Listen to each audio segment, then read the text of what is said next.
Bonjour, en ce samedi 21 novembre, fête de la présentation de la Vierge Marie, voici un extrait d'une belle homélie de saint Augustin pour méditer sur Marie bienheureuse.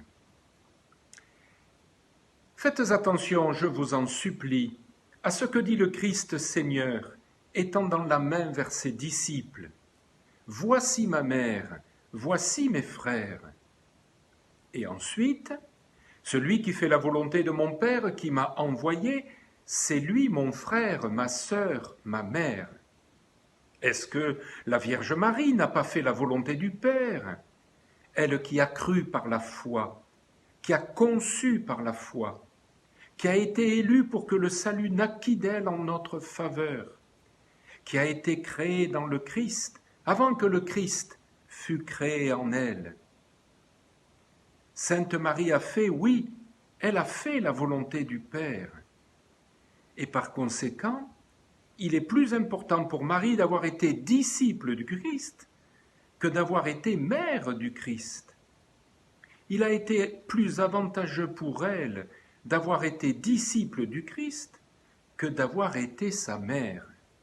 Donc Marie était bienheureuse parce que, avant même d'enfanter le Maître, elle l'a porté dans son sein. Voyez si ce que je dis n'est pas vrai.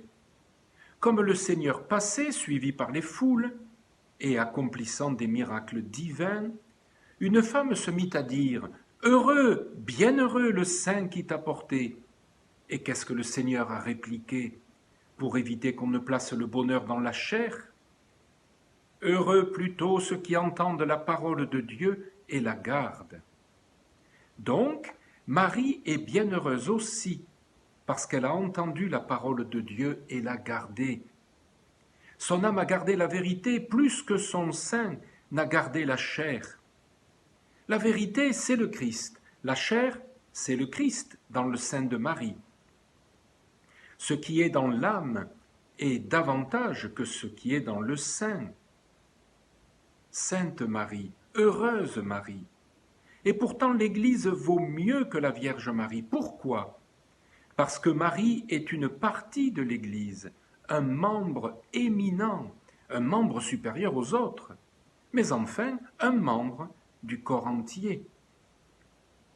S'il s'agit du corps entier, le corps est certainement davantage qu'un seul membre. Le Seigneur est la tête et le Christ total est à la fois la tête et le corps. Bref, nous avons un chef divin. Nous avons Dieu pour tête, donc, mes très chers, regardez vous-même, vous êtes les membres du Christ et vous êtes le corps du Christ. Comment l'êtes-vous? Faites attention à ce qu'il dit, « Voici ma mère et mes frères ». Comment serez-vous la mère du Christ? Celui qui entend, celui qui fait la volonté de mon Père qui est aux cieux, celui-là est mon frère, ma sœur, ma mère. En effet, je comprends bien mes frères, je comprends bien mes sœurs, car il n'y a qu'un seul héritage. C'est pourquoi le Christ, alors qu'il était le Fils unique, n'a pas voulu être seul. Dans sa miséricorde, il a voulu que nous soyons héritiers du Père, que nous soyons héritiers avec lui. Bonne fête de la présentation de la Vierge Marie.